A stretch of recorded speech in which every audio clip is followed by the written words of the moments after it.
and welcome back to Casual Climbers, the podcast by and for beginning hikers and those who may not quite be physically ready to tackle the Appalachian Trail. I'm your host, Donna Padrick, and alongside me is my husband and adventure buddy, Roy. Hi. Hi, Roy. In today's podcast, we provide you with information, tips, and tricks on how to get into hiking in the Blue Ridge area. We will also cover some of the hundreds of trails in the various parks in the region, and maybe entertain you a little bit along the way. So we're two middle-aged, perhaps not in the very best shape, Not in the best shape at all. hikers who love the outdoors and want to share our experiences with you. In this week's episode, we discuss quite easily the toughest hike we've done to date. Oh, yeah. Rainbow Falls Trail at Jones Gap State Park in South Carolina. We'll also have a fun fact segment about the 19th century roadbuilder Solomon Jones by Donna. Mm-hmm. And finally, we will highlight a very cute little local restaurant right near the park, F-Mart. Mm-hmm. So what do you say, Donna? Let's get into it. Let's go. So here's Rainbow Falls Trail by the numbers. The distance is 4.31 miles from the trailhead there and back. The time it took us was 4 hours and 2 minutes at a, I don't want to say comfortable pace because it was not a comfortable pace. I mean, it was, I think, comfortable 3/4 of the way there. I wouldn't even say 3/4 of the way.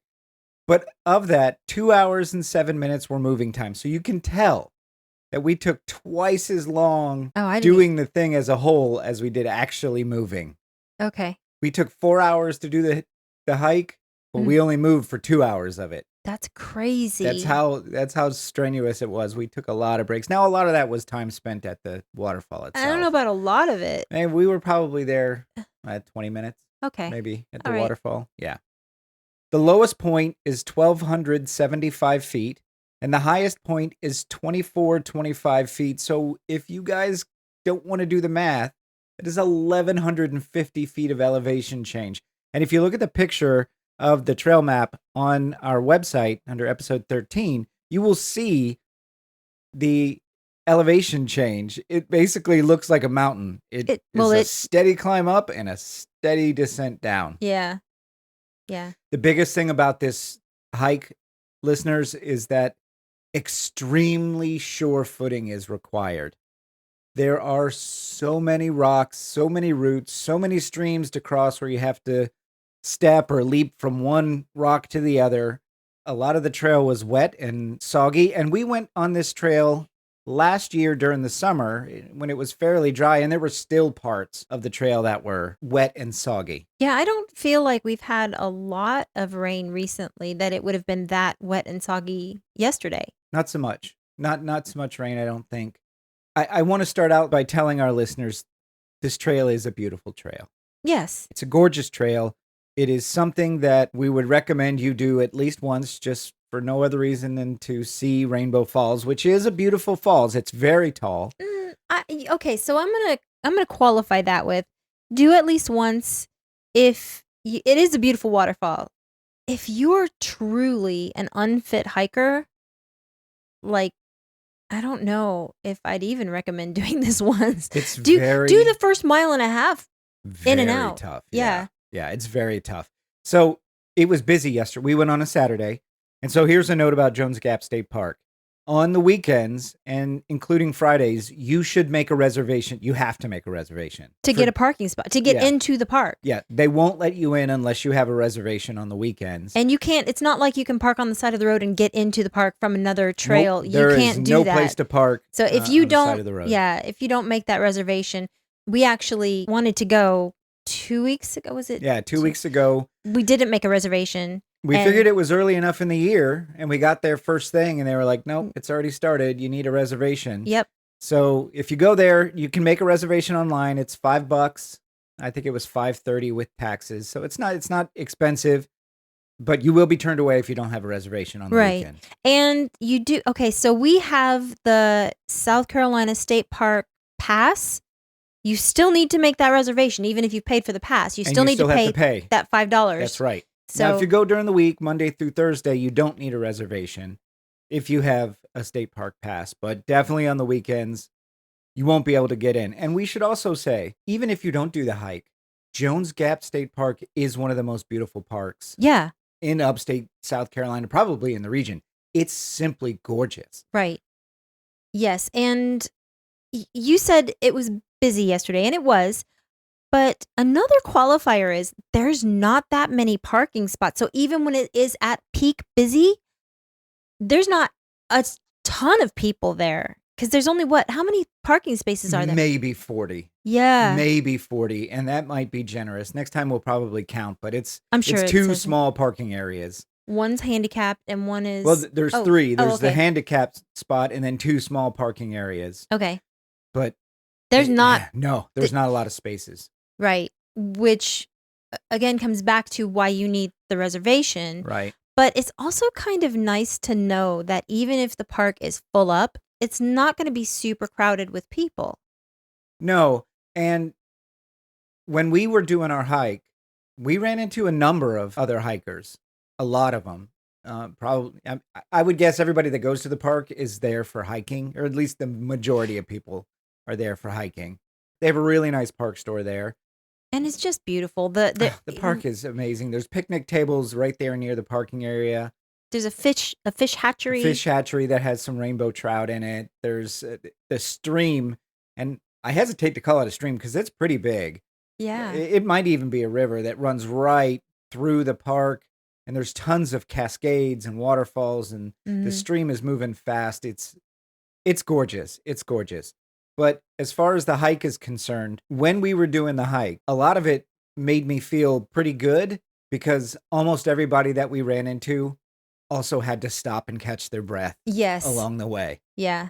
So even fit hikers are stopping and catching their breath on this one. Yeah. We did see one younger couple that was running it. Hey, more power to them. Right. Honestly. They're the aliens from the other planet. I don't know. Man, this is brutal. So here are some of the highlights that we had for it. Some of the parts of the trail are 20-degree grade inclines or higher. And it's not like going 20-degree grades in a paved area. You're going 20-degree grades across boulders, across rocks, across roots. This is an exceptionally challenging trail to do. Yeah, that's why my legs hurt today. We're well, I don't know about you, but I woke up extremely sore today. And I made sure I took magnesium when I went to bed last night so I wouldn't cramp up too bad. But my body is definitely feeling it. This is, without question, if you're an unfit hiker, pain bringer trail. Yeah. I fell trying to get up. I want to call it a step, but... Yeah, I mean, this step that you had to get up along the trail was easily 18 inches tall. And so you have to step up and try to use your leg power to get up. And yeah, you which I usually can. I usually can mountain goat things, but this I just couldn't, and I came down on my knee. Thankfully it wasn't too bad. Yeah, that it was eye-opening. The difficulty is tough. We did this one before. You were heavier at the time. Yes, I remember. And that's why I thought doing it now after we've been doing this podcast, we've been hiking regularly. I thought, well, surely it wasn't as difficult as I remembered. I was 35 pounds heavier in the summer. And we have 100 more miles of trails on our legs now. And yeah, we thought it would be easier. And if we look purely at the numbers when I recorded our hike last year, we did do it about 25 minutes faster. This time was 20. This time was faster. Yeah. I don't think the pain in my body is any different. Man, it's so brutal. So there are so many steps, rock steps, wooden steps, dirt steps. There's too many to count. Normally when we encounter steps, we'll give you the mile in as to when the steps are and a rough approximation of how many. We would spend the next hour of this podcast just telling you about the location. Somebody has probably already got them online somewhere. Probably. I don't know. It's too many. Just if you have trouble walking up a lot of steps that are uneven, some very steep, like the one Donna took a knee on, this is absolutely not the trail for you. And interestingly enough, the very first part of the trail, which is the easiest part, is very challenging in itself because there are so many rocks and roots and There's little streams that you have to cross. I mean, this is just the first part. When you start walking right along the Yes. stream, there are several rocks that you have to step over that are being covered by water and moss. So you have to really be careful out there, guys. True.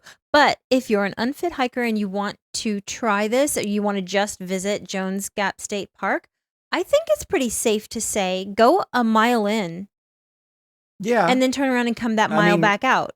When I say easiest, it's not like a stroll around the neighborhood. But It is it's very challenging, but it is. But the elevation isn't there. It's really, really Yeah. wide. It's wide. It's a much more gentle elevation gain. You're still going up, but it's a much more gentle elevation gain than it is in the Later, the, right. the second 2/3 of the trail. And what I find really neat about this particular trail and Jones Gap State Park is you can reserve campsites, primitive camping sites, right there along the river where the water is just rushing past you. And that's something that you and I are definitely going to want to do at some point. You can reserve a campsite literally a foot away from this rushing, crystal clear, cold water stream / river. Yeah. And just have a wonderful time. It's definitely something I want to reserve a campsite for. Mm-hmm. The only issue is there's not a lot of privacy because you can see the campsites from the trail. Right. So just keep that in mind if you're doing it. Scout it out ahead of time, guys. But even so, if you just face your tent toward the stream, there's nothing on the other side. So you'll have some privacy there. Mm-hmm. And the trails close at 6:30 p.m. So I guess if you're camping there, you're going to get privacy after 6:30. Yeah, I would certainly, I would think so. Now, we did encounter two very interesting wildlife things on this trail. The first one was something that I was really surprised to see. I pointed it out to you and you couldn't see it at first. Well, yeah, because I'm so busy at this time of year looking around at the flowers, the wildflowers, and the trees are getting their leaves, and I'm looking at the vegetation, the plant life. I'm looking at all of that. And it was one of the moments where I was sitting on a rock, a big rock, and I was catching my breath. And I think this thing was within 4 feet of us. Yeah, it was very, very close. So I saw it crossing the path. It crossed the trail. It was this really big black king snake moving very, very slowly. Like I did not think snakes moved that slowly when there were people around, but man, this thing moved like 2-3 inches a minute, maybe. It was just very slowly moving along. And he was 4 foot long. He was a big king snake. Yeah. Yeah. So, I mean, he didn't bother us. Yeah, he wasn't interested in us. Nope. And we were interested in him, of course, but yeah. He crossed the street and then got up into a branch of a bush and just chilled there for a while. Mm-hmm. Yeah, it was neat. It's the first time we had seen some smaller snakes on trails before throughout the region, but that was the first time we had seen a big one. This size, yeah.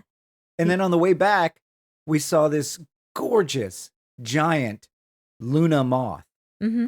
It's this neon green and yellow moth. I thought it was a big leaf on something at first because the wings, they're green. And that neon green, I'm seeing it on leaves as, the trees are getting their fresh new leaves. I'm seeing that color. But then I realized, oh, that's not a leaf there. Yeah, we got pretty close to it and it didn't move. It was huge. Yeah. I don't think I've ever seen a moth that big. Probably the size of the palm of my hand. Easily the size of the palm of your hand. Yeah, it was huge and it was just beautiful. Yeah. Yeah, it was just beautiful. So we got some pictures. We'll put them on the website. Okay. Yeah, I already posted the pictures, but I'll add the moth one up there for everybody to see. It was beautiful. It really was beautiful. We had to look it up. I didn't know a Luna moth was a thing. Neither did I, but apparently it's pretty popular up here. They don't normally get that big. So that guy was special, or lady was special. Mm-hmm. Yeah. Matriarch or patriarch of the Luna moths. I would think so. That thing was huge. Yeah. Another thing to note, there are no benches along this trail at all. From the time that you leave the parking area there at the park stores / ranger station to all the way to Rainbow Falls, there's not a single bench. But there are plenty of boulders. Tons of boulders and down trees to sit on. Yeah. Yeah. And make use of them listeners, because you're gonna need them if you're unfit. If you're listening to this and you're an unfit hiker like we are, And you're gonna try this. yeah, you're gonna need them. And so normally on these trails, I don't sit down, mostly because I just don't want my muscles to start tightening up. So I usually stand up and keep moving when we stop for a break. There were several times in this one I had to sit down Yeah. because it was difficult.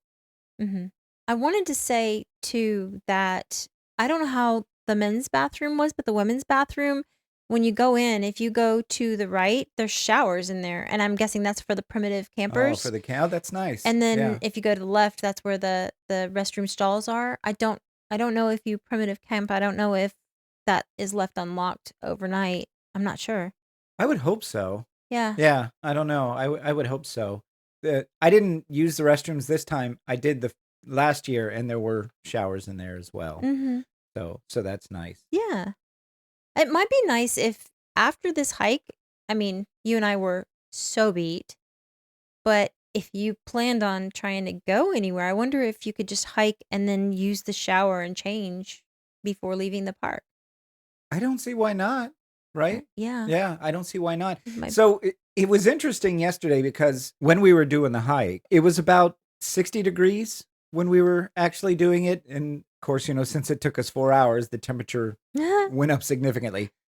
I was sweating Yeah. pretty hard. And that's the first time I've been sweating on a trail since last summer, since it was warm. And man, this is just it's a brutal hike. The hardest part for me on these steep inclines and this lot of elevation is coming down because The knees. my I had knee reconstruction surgery, gosh, 20 years ago now, 25 years ago. And going down inclines is harder for me than going up inclines because it puts all that pressure on the knee joint, hmm and the balls of my feet started really barking at me toward the end of the trail because the way down, It's a controlled fall. it is a controlled fall. And And there are some parts closer toward the top, there are carved steps. I'm not going to call them stone steps because it's the actual boulder that they have carved into steps in several spots. mhm. And there's one spot that's very narrow. You remember that? Oh yeah. Yeah. How wide do you think that was? Um Not wide enough for me to be comfortable with it. Yeah, so maybe 18 inches max wide. Something like Yeah, that. some of them And were very, very narrow. straight up on one side and straight down on the other, and Yeah. yeah. Yeah, it's some very, very narrow parts, and there's parts where you have to squeeze through rocks. We'll say this again, and I'm sure we're beating the dead horse here, but if you're not sure-footed, don't even try this trail. I pretty early on, I said I can't imagine someone bringing kids or a dog on this hike, but we did see dogs. We saw several dogs and one child. Yes. Well, I guess two. It was a couple that had two kids. And they were both 10-ish, Right. somewhere around there, maybe 10 to 12. And they seemed to be doing okay, but this wasn't all the way up.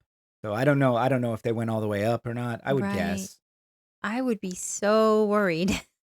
Yeah, I would too. But again, that first mile and a half, 100% bring your dogs, bring your kids, go in a mile and a half and come back out. Yeah. So the part she's talking about, a mile and a half in, you will follow the stream for the first mile and a half. And then it's going to take a hard right turn and go up into the mountain. And that's when the real hard climb starts. It's a consistent, steady up climb from the beginning. But the real hard climb starts there. So if you want to do this trail just part of the way and not get all the way to Rainbow Falls. And I would say it's worth it for the beauty, for the water. Yeah, because there is a small waterfall. Yes. Right there, right before you leave the path of the stream. And by small, I mean it's probably 25 feet. It's a decent waterfall. But up until that point, you're following the stream almost the entire way. It really is quite beautiful. And then it takes that hard right to go up the mountain. It's very tough. That's where the crazy people go. That's that was us yesterday. Tell them your impressions of Rainbow Falls itself. So we have not yet discussed the fall itself. So there are other waterfalls that I like better. We should make a list of our favorite waterfalls. For the difficulty in getting there, the risk reward ratio is not there for me. It's not enough. It's beautiful, and I'm glad I've seen it once. I'm glad I've seen it once to be able to form this opinion. But it's a skinny, really, really tall waterfall. Yeah, it's very tall, over 100 feet. It is very narrow. It doesn't cascade down rocks. It just falls Right? straight down into the pool below. And I was sitting there, I was a little grumpy when we got there and I had seen it before, but I think when we were there over the summer, for whatever reason, I saw rainbows in the Rainbow Falls. Yesterday, I didn't see rainbows there, which I feel like I got gypped. Might have been the sun, Yeah, the where it time of the was. day. I don't know. Yeah, I don't Could've know. been. It was a clear day yesterday, but yeah, I didn't see any rainbows. And the falls themselves are beautiful, but for the effort, For the effort. I don't think it's worth it. And especially the end part, if you want to get close to the waterfall, you have to mountain goat over boulders, And again, across the yeah, stream. cross water. And these rocks are underwater, so you're stepping on, you don't know if they're super slick or if they're sturdy or anything. So I can't stress this enough. If there are any questions about your sure-footedness, do not attempt this hike, because the last thing we want is for anybody to get hurt, like somebody who shall remain nameless that's talking right now that got hurt on a hike because I was being dumb. Well, But I don't want anybody to get hurt on this. So unless you're 100% positive about your sure-footedness, don't do it. What about hiking poles? Do you think we needed them? holy cow, yes. Yeah, 100%. without question. This is actually the first hike that I remembered enough about this hike that it's like, this is a 2 hiking pole for most of the way kind of hike for me. Up to now, I really have gotten away with just using 1 hiking pole. Yeah, I brought 2, only used 1, but on the way down, I was considering getting both of them, and I probably should have, just to take some of the pressure off. Going down, so when you think about going up steps, you usually get a little bit more leverage going up steps, and the chance of falling is less than going down these very steep steps. Because when you're going down these steep steps, like these 18-inch drops that you have to make in a couple spots, a lot of them are 12 inches down. You really have to be careful. Since the whole thing is a decline, the wrong step will start you tumbling down. The whole thing. It's extremely challenging. By far the toughest one. Mhm.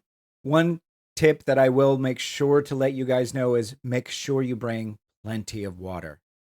Right. Plenty of water. There are streams at the beginning, and I used my brand new handy dandy water filtration bottles that we talked about in the last podcast. And I filled them up at the bottom. I filled them up halfway. Mhm. I filled them up at the top. I filled them up on the way back down in 2 spots. So my water bottles got plenty of usage yesterday. Yes, How and much did you drink?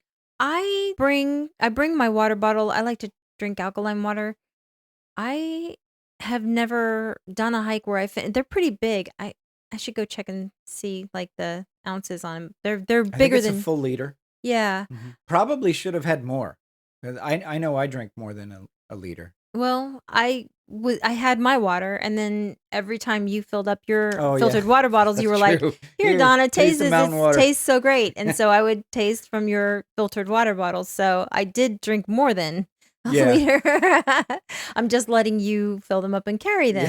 That's the nice thing about those is that you don't if you know that you're going to be hiking along water that is cold, Fast moving. yes, and you can fill up these filtered water bottles, and you don't have to carry the weight of water all the time. Right. I've actually stopped carrying the water bladder that I have and the siphon tube. I just carry my new bottles because I know almost every single place that we go to here in the upstate will have a And water source. It's it really is. The water it tastes So amazing yes, tasting. and it's So so amazing. cold. Yeah.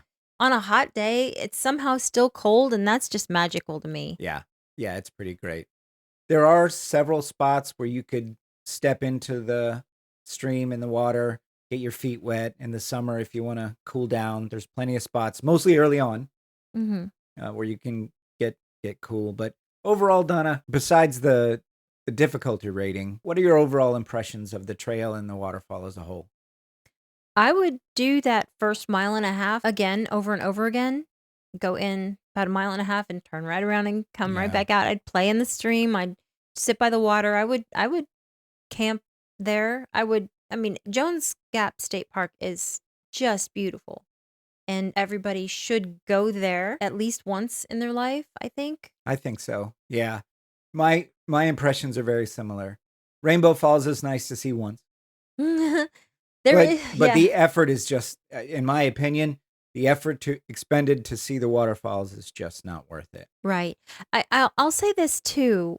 That that day that we got turned away because we hadn't made reservations, Jones Gap State Park is really close to how many other state Several. parks? Caesar's Head is like 3 minutes, 5 minutes down the road. Well, not Right. 5 minutes. I It's mean, I it's think probably everything's with 15 minutes, right. but it's right next to it. I think Jones Gap and Caesar's Head actually touch. Yes, the Mountain Wilderness area, I believe, Yeah. covers just a lot, and then Table Rock, Table I Rock's believe. not far beyond that. Yeah. Right. So, yeah, it's This is a gorgeous part of the country mhm. right here, and definitely, in my opinion, the most beautiful part of the state. I would agree with that. Okay, so to wrap up here, Painbringer, Yeah, 100%. definitely.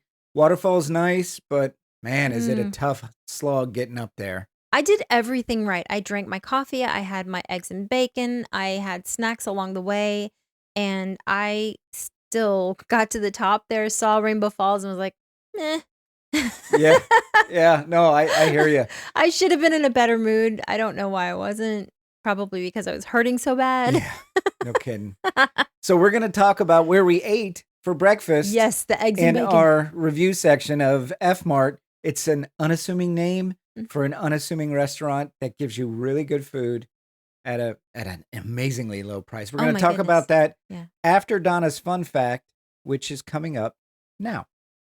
So today's fun fact is all about Solomon Jones, the guy who Jones Gap State Park was named after. All right. So Solomon Jones was born on March 7th, 1802.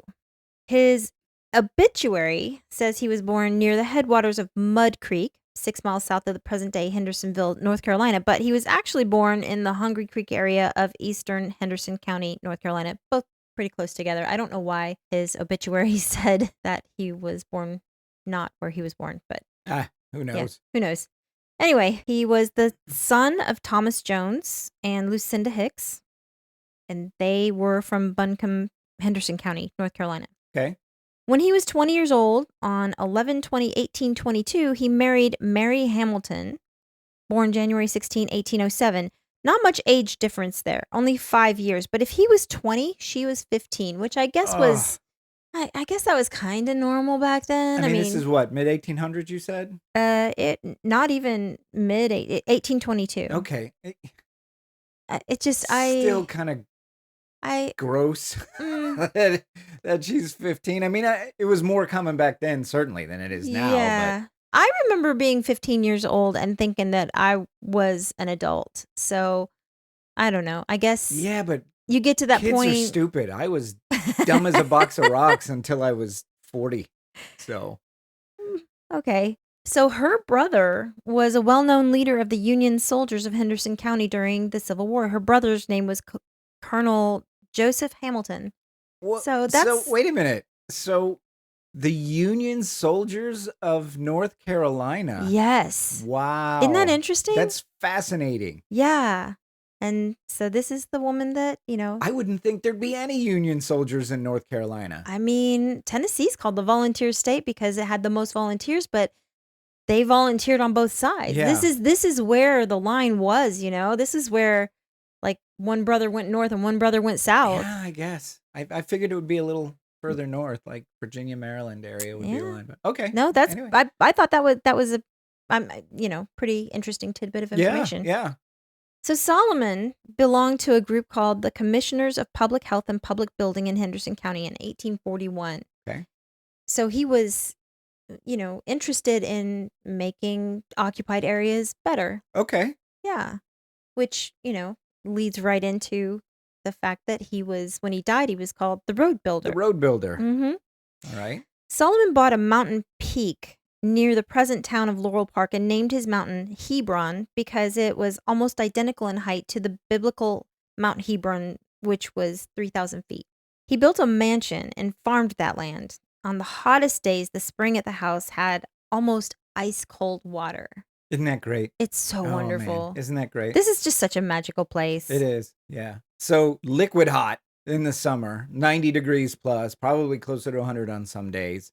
And he's got this Ice cold. 40-degree bubbling spring. Oh, man. And the land, the dirt up there is just really rich soil, and he grew peaches and other fruit. And Nice.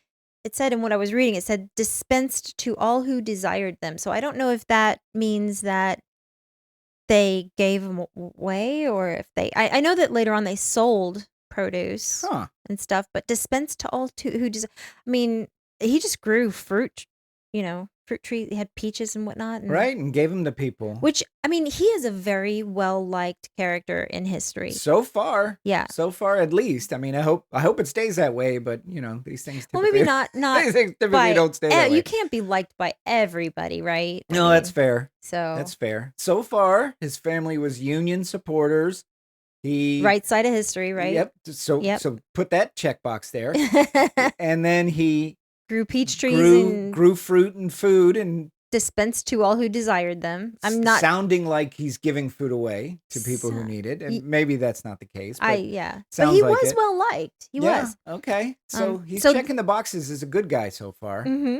The house that he built up there on Mount Hebron is still in use today. Is it really? That would be so interesting. No kidding. Yeah. So he and his wife had 2 sons and 10 daughters. What? Yeah. 12 kids. I know. She was pregnant all the time. Seriously. And you back then you could die in childbirth. It was just really tempting fate. I don't know. Yeah, no kidding.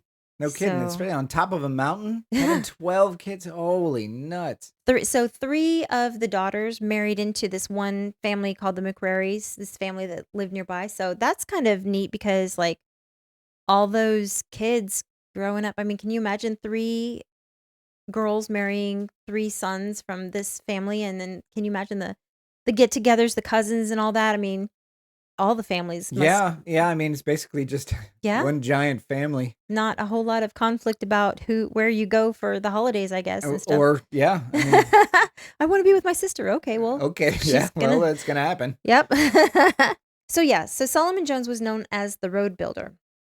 He constructed a road, the Jones Gap Turnpike, which was a toll road connecting Transylvania County, North Carolina, and Greenville, South Carolina. That was pretty important. That was a big, important road. Oh, sure. Major Yeah. trade route, I'm sure, at the Mhm. very least. Yeah. The road was completed in the 1840s, and it was the only direct route between these 2 places. Wow. So Solomon Jones, he didn't have any formal engineering training at all. That's what is one of the things that's so impressive about him. He just figured it out. Oh, yeah. According to legend, he blazed the trail with a hatchet while following the lead or leash of a sow. So he followed a big pig, and had a hatchet and just was cutting the road. I don't know how you get that. I don't know how that legend gets born. That's it. It's an oddly specific legend, Yes. right? I mean, did it really happen? Maybe? There's got to be some truth in it. It's not like he said, oh, he followed deer trails. Nope. No, he's following a big old fat pig. Yeah. And I'm thinking that you don't just put like a collar on a pig and have a leash. I think it's probably like a harness or something. But still, Or probably back then it was just a rope. tied I don't around it. know. Oh, yeah. Could be. Yeah. I hope the pig was comfortable though, whatever it was. How do you know that the pig, so he thought the pig was finding the best possible route, but how was the pig? I would be thinking, oh, this pig's just trying to get away from me. Oh, maybe. But even if the pig is just trying to get away from you, he's still choosing the easiest route Maybe. to Yeah. get away from you. That's fair. That's fair. But here's the thing too, is pigs are shorter than people. So he's going to be choosing a path that, maybe there might be branches and stuff. Yeah. Like- There's like overheads going into caves. But anyway, that's the legend. So the turnpike that he built has been abandoned for the most part since 1910. But the trail we hiked yesterday, you hike along part of this road that he Yes, built. there is a sign at the very beginning of the trail that says this is Mhm. Solomon's Road. Even still, as we were hiking, all the rocks and everything, we were like, how in How the are you getting world? how are you getting wagons Right. through I, that? because we were talking about possibly primitive camping, and I was thinking, oh, we have a wagon, like a wagon that you pull as you walk along, Mhm. thinking, you could put camping supplies in that, tent, whatever, and pull that along. But even that, you would have to pick up and In a lot of places just to get it. yeah. Yeah. So I was thinking if we do go primitive camping there, let's choose one of the first sites. Yeah, just one of the ones we can get too fast. Mm-hmm. Yeah, because we're gonna be backpacking that stuff in. Yeah. We want to. Yeah. Yeah, I like how you said we are going to be backpacking that So stuff. I'm gonna be backpacking that stuff in. I'll be backpacking some stuff. Yeah. So yeah, back to the Solomon's Road. He must have fill dirted it in, I guess. or yeah. maybe some of the dirt since the 1800s is washed away. For sure. I'm and guessing. it's just Yeah. leaving the natural trail now. But yeah, there's tons of rocks there. So it was a toll road. So he was maintaining it. He was making sure that it stayed, usable Sure. back then. So that was worth something because, it was a used road and people would pay the toll. And there's a reason for that, right? Do you know what the toll prices were? We were talking about that a little bit. I think you looked it up and it was like, There's a sign. Oh. One of the signs on the trail has the toll sheet okay. on what it charges. And so if you're just walking it, it's 5 cents. Okay. If you have a wagon with 6 horses, oxen, or mules, it's $1 toll. Now, $1 in the 1850s was not a small amount. That was not a small amount. Yeah. It's like an 18-wheeler has to pay a higher toll because that's what it's like. Because there's a heavier weight. It's going to be more damaging to the road. There's going to be more repairs that need to be done. Yeah. But yeah, the sign there has that little price sheet from back then. Okay. I didn't see that. That is neat. Did you take a picture of it? I think so. Okay. I must have been grumpy and hurting at that moment. I just remember you talking about it. We just started the hike. Oh, okay. Couldn't have been too grumpy. No. If we just started the hike, then I was looking around at how beautiful it is. Yeah, so that's what distracted me. Yeah, it was a happy distraction. Okay, so the very first road that Solomon built was from his mountain home, Mount Hebron, down to Hendersonville. It took him 7 years to complete the road. It's not always easy building roads. Sometimes you have things that get in your way. Sometimes it's your neighbor. Oh, yeah. I like where this is going. Yep. He had to litigate with his Scottish neighbor. Oh, that's right. That's right. Yep. Move your road. After the road had been constructed for quite a ways, his Scottish neighbor decided that he didn't want so many of his quote unquote splendid trees. That's right, my splendid trees. To be cut. And he refused to let Solomon continue through his property. So this road is almost built. Yeah. And his Scottish neighbors is like, move your arse. That's my tree. I just kind of wonder, I don't know, the way that the article was that I read, it made it sound like maybe either the Scotsman was in agreement for the road to come through and then changed his mind, or Solomon was just like, oh, he'll be fine with it. It'll be fine. Let me just go. It's easier to get forgiveness than permission or something like that. And it doesn't say? It doesn't. It doesn't say. It's possible. The Scottish man's wife was like, I love that tree. Make sure you keep it. It wasn't that tree. It was those trees. It was a lot of trees. Yeah. Mm-hmm. And the husband's just like, all right, fine. Yep. I'll tell him no. Yep. One discussion of the work, Solomon was saying, there are only 2 stones that need to be blasted out along the route. He was justifying, he was litigating. There's only 2 stones. Like, we're so close. And the Scottishman that was there at that meeting, I guess, he said, 3, the 2 on the road and me.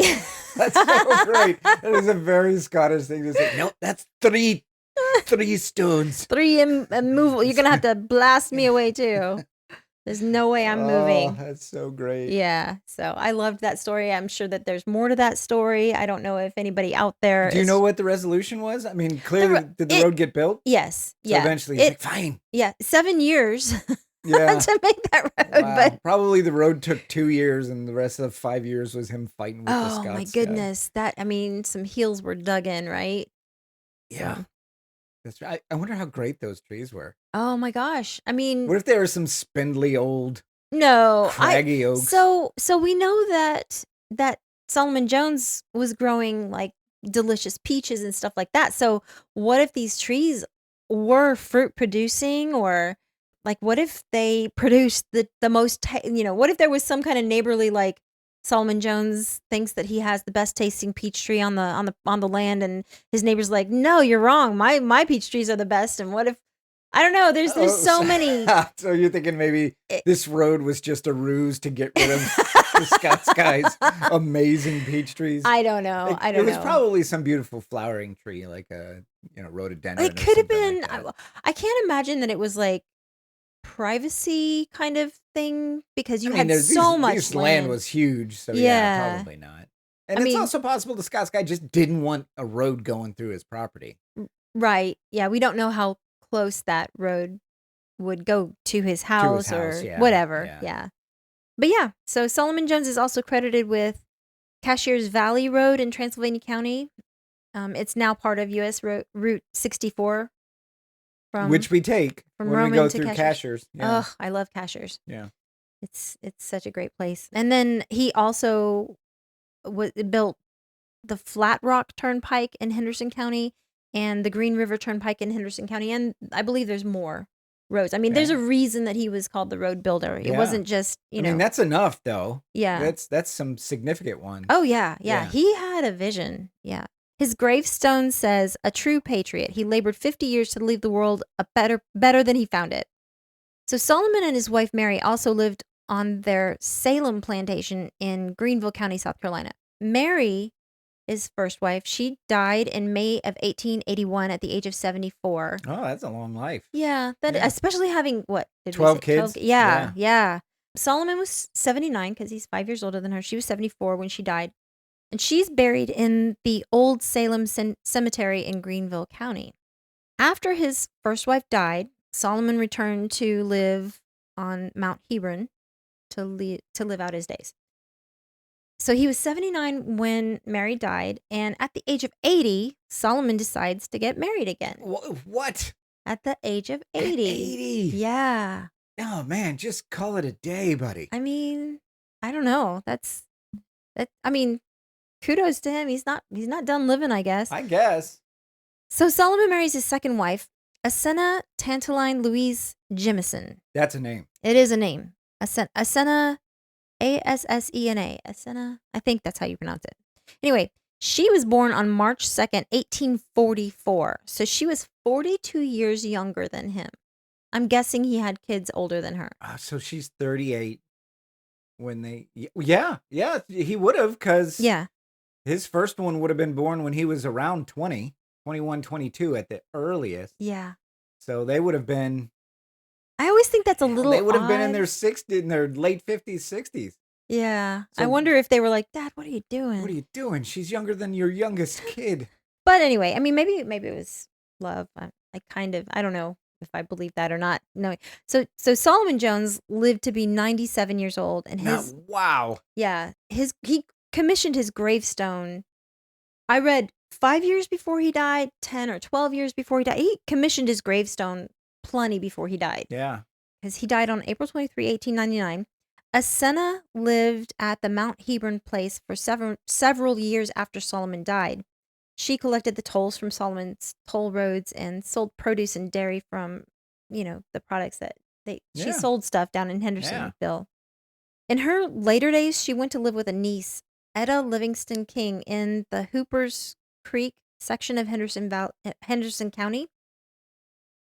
So Asenna dies on September 8th, 1928. She was 84 years old. People, Man, yeah. The whole thing about they didn't live past 60 back then. This story's blowing that out of the water.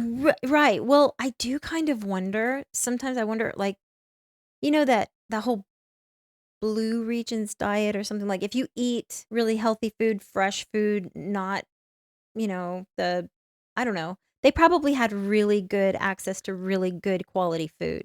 Good quality food, water, and air. Yes. Absolutely. Yeah. Yeah. But even But still, still, that's a hard life. Living in the mountains back in the 1800s was not an easy life. right. Bears, mountain lions, I'm elk. amazed that Solomon Jones built his mansion on top of Mount Hebron before he built the road from Mount Hebron down Yeah. to Hendersonville Yeah, no before he had kidding. that issue with the Scottish neighbor. But how do you So build a he's mansion hiking up that there? stuff. Well, I would think that you're cutting trees up there, Oh, so you're yeah. not hauling that stuff up, but you're still hauling a ton of stuff up. I mean, Stoves and yeah. furniture. Yeah. I mean, going to buy a new couch or whatever. I don't know. Doesn't happen. Doesn't happen. They're like, no, we're going to sit on this until it falls apart. So yeah, so Asena, she goes to live with her niece, and then she dies on September 8th, 1928, 84 years old. She requested not to be buried on Hebron Mountain beside her husband. So she was laid to rest in the Jemison family cemetery near the graves of her parents. What's the story So with that? I know neither one of his wives ended up like he's buried up there, Mount Hebron. His first wife is buried in Salem, South South Carolina. Carolina, and his second wife is buried near her parents. So What's up with that? I don't know. I feel like there's There's a something. story there. There's a story Yeah, there. maybe if you're so well liked and considered to be the road builder, you've done all this work that you've thrown yourself into, and people like you because you're giving peaches away or whatever. Maybe Yeah. something falls by the wayside with your. I mean, hey, they stuck with him. Two women stuck with him. One until she died, and the other one until he died. True, but divorces were not very common back then either. Yeah, So, I don't know. yeah, but there's a story there. I feel Both like of his wives weren't buried she's near like, him. yeah, no, I'm good. Just no. I spent long enough next to him. It's time for me to be somewhere else. I don't know. I mean, and he had commissioned his gravestone so much longer before he died. I wonder if there was ever any conversation about, hey, let's go ahead and commission your gravestone too. You can be buried right next to me. Won't that be fun? Well, I don't know if that would be the Won't that be fun? It'll be funsies.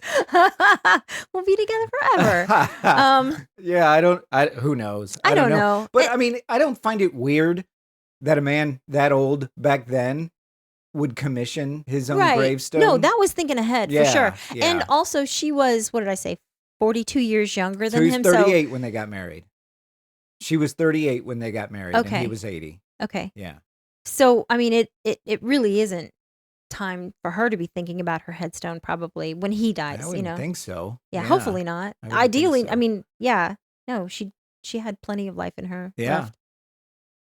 So, Well, that's great. So they named Jones Gap State Park after after Solomon. Jones Gap, which is the valley there where the Right. road is built through. Mhm. And part of the road, the original road that Solomon Jones built, is you can walk it today, and we did yesterday. Yes, and that I think that's the wider beginning part, the part that Yeah. I'm saying, walk a mile in, maybe a mile and a half in, and turn around and walk out. That'll be enough. That would be enough adventure for an unfit hiker, I believe. I agree. And, it actually makes a heck of a lot of sense to build a road right along that river stream because you have access to water, right? Yeah. Traveling by wagon from Asheville to Greenville back in the day would probably have taken a full day, if not longer. So you want to make sure you have water thereby so you don't have to transport it. So, wow, that's a great fun fact, Donna. Yeah. Thank you for that. You're welcome. So Solomon Jones and his Scottish neighbor Yes. was fighting him the whole way. I wonder if the Scottish neighbor, like, what's his story? Like, was he at Solomon Jones's funeral, or like? Probably not. Probably not. The newspaper clipping said his funeral was well attended, but I don't know. Yeah. Oh, hopefully nice. they made up, and I hope so. Well, thanks again, Donna. So now let's tell everybody about that cute little restaurant, F-Mart. Yeah. So today's local business that we're talking about is called F-Mart. And it's a weird name for this particular business because there's not a lot of store there. There's a small rack of snacks. Mhm. But that's really about it. That's a They store consumable type item. Right. No, but well, there were these little refrigerator sections that had like Oh, that's Gatorade and true. stuff like They that. they did have drinks and But you stuff kind of like have to that. walk past tables where people are eating breakfast or whatever Right. to So get to that. a little bit about this place. It's at the intersection of Gear Highway and River Falls Road. So it's right there at the intersection of the road that you have to take to get to Jones Gap State Park. The address is 4268 Gear Highway. That's Geer Highway, Marietta, South Carolina. Now, this restaurant, Donna, it's small. Mhm. It only has 7 tables total. Yeah. Most of them are 2-person tables. There was a little bit of a bar area where you could like sit around the corner from Okay. yeah. But It's yeah. a small kitchen. There's 3 ladies. Both times we've been in there, it's been 3 ladies, the Mhm. same 3 Yeah. that are there cooking breakfast and lunch. And it is a very, very southern folksy feeling Very, place. very southern. I mean, you get the impression that there's like a lot of regulars, and I feel like it's kind of a hangout for old country men, you know. When we went in yesterday, it was all old countrymen there. Not all old country, and like there was also some that were probably in their 40s or Yeah, whatever. yeah. But and the first time we They went, were all clearly locals. yeah, yeah, yeah, Mhm. very, very clear. Everybody knows everybody's first Yep. name. In fact, the first time that we went there, one of the ladies that was working asked one of the patrons to help her get a big heavy A thing bucket of of tea. tea. Yeah. That was hilarious to me. The guy's Yeah. sitting there eating his breakfast, and she's like, "Hey, Bill, go get that tea out the back." And he stands up and goes and gets No, the tea. did you out hear of the what he back. said though? He said, "You picked the weakest man in the room." That's so great. Yeah, and the 3 ladies there could not be nicer. Oh my gosh, it's so so warm and welcoming of a place. And you know, Donna and I clearly don't live in that area, so nobody gave us the side eye. She was as warm as could be. mhm, And the welcoming. food there, it's traditional breakfast, right? Right. Eggs and bacon and pancakes and grits and biscuits and all that stuff. But man, the prices The prices the are really prices are like the prices from the 1980s. yeah, They're so good. We both had a full breakfast and it cost $12. right. Well, and you got Oh yeah, and I got a like a sweet sweet potato, potato some coffee kind of cake. cake, yeah.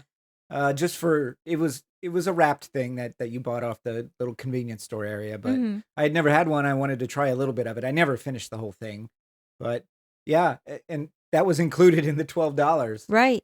Yeah. Yes, and the eggs and the eggs, I swear they taste like they're farm fresh, free range maybe or something. I'm not sure. Those eggs are so good. They taste very fresh. Yes. Yeah. And they cook everything to order. There's Mhm. nothing pre-cooked. And these 3 ladies are just buzzing around that small it's a very small kitchen. Mhm. It's smaller than our kitchen, and they make the most out of it. They do a really nice job there. Yeah. Yeah, you get the you get the feeling they care a lot about customer service and about everybody feeling welcome, and I just love being places like that. I do too. And places like that are the reason that we started doing these segments Mhm. about it. And we had been to Jones Gap a few times before, and we had not stopped there before a couple weeks ago because it looks like It doesn't look from the outside, it doesn't look like it's gonna be a great no, experience as it far as doesn't. food. It's very very old signage, Mhm. very I'm not going to say rundown because it absolutely isn't. They keep it up very well, but it doesn't. It looked like an old convenience store from the outside, and it does have signs that say best hot dogs in town Mhm. and breakfast and lunch. We have not eaten lunch there, but the reviews on Yelp and Facebook say that their hot dogs are the best in town. So I'm not going to deny that. Their breakfast is very very good, Yeah. very very good, and it's a place that you can easily pass without thinking twice about it, Right. but you shouldn't. You should definitely stop there and get yourself a really good, very affordable breakfast. Like we don't go to McDonald's anymore, or really we don't really do too much fast food at all. Yeah. There's no way we're getting out of a McDonald's with full breakfasts for both of us for $12. No. It's Not not probably not happening. even for one No, person. probably not. No, probably not. And so it's really good. And yeah, the people are chatting. The customers are chatting with the ladies behind the counter, and they're joking back. And Yeah. it's a very Folksy feel. Yeah, yeah. I got the impression that the patrons that were in there, they had just come from the Andy Griffith Show's barbershop, and then that's where they go for breakfast after they get, yeah. 100% that's the right call. Yeah. Yeah, I didn't think about it, but yes, that's exactly what it feels like. That's exactly what it feels It's like. adorable. They're just sweet people. Very, very nice people. Very kind. The food's great. They try their best. They're warm as can be. So you should definitely try it when you're going to Jones Gap, either on the way in to get some breakfast that you're going to undoubtedly work off on the hike. Oh, yeah. Or, get yourself a hot dog or a burger on the way out. The website is facebook.com/the F-Mart. So THEFMART. That's their website. They don't have a And we asked why they're called the F-Mart, and I can't remember the name, but the names of the previous owner started with F. Started with F. And that's why it's called the F-Mart. Yeah. Yeah, they could probably do better with the rebranding. I mean, I guess it's definitely more of a food place than it is a Mart, than it right? is more of a convenience store type Yeah. place. Yeah. Yeah, but yeah, it's a really neat experience. And honestly, I anticipate we'll stop there every single time we go to Jones Gap. Oh yeah, just to hear that folksy kind of, like, there was this old man in there that was talking. He was sitting at one table and this other guy was sitting at another table, and clearly they just knew each other. I don't know if they knew each other from Just passing, living in this tiny little town, right? Or probably. maybe coming to the F-Mart for breakfast on Saturday morning or something. I don't know, but the old man was like, "Yeah, that ditch really needs cleaning out," and the man who was, I guess he was in his 40s or something. He's like, he worked at the county. "Oh, yeah, okay, that's why he was talking about him. All yeah. right." So so that man was like, "Well, Bill, maybe those people don't want their ditch cleaned out, And he's like, "Oh, okay, but they need that ditch cleaned out." Yeah, it was adorable. Yeah, it's great. It's a great place. Be prepared to spend a few minutes there because it's definitely not fast food. They will prepare it to order. So yeah, you're not going to get pre-scrambled eggs or anything like that. They prepare it to order. And they go as fast as they can go. But it's a neat experience. So listeners, if you're in the Marietta, South Carolina area, and definitely if you're going to Jones Gap, stop there. Say hi to the ladies. They're all very kind, very welcoming. The food is great and the prices can't be beat. Yeah. So, F-Mart, Marietta, South Carolina. Mm-hmm. So that's the episode this week, guys. Rainbow Falls Trail at Jones Gap State Park in upstate South Carolina. The trail itself is beautiful, but it is exceptionally challenging. Definitely a pain-bringer trail. The waterfalls is nice, but as Donna and I both agreed, we don't think it's worth the difficulty. The pain that we're in today. Yeah.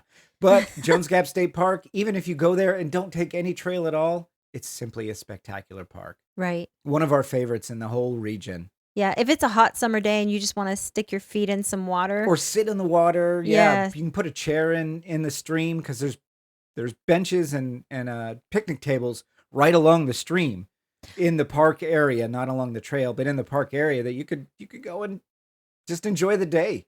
Yeah. Yeah, by the water. We also covered the F-Mart, this cute little restaurant with a very down-home old Southern feel to it. And Donna's tremendous fun fact about Solomon Jones, who built the roads and had a scuffle with his neighbor. Yeah. As one might when they have a Scottish neighbor. Thanks so much for listening. Please subscribe to us in whatever podcast app you use and be sure to leave us a review. That's how our show grows.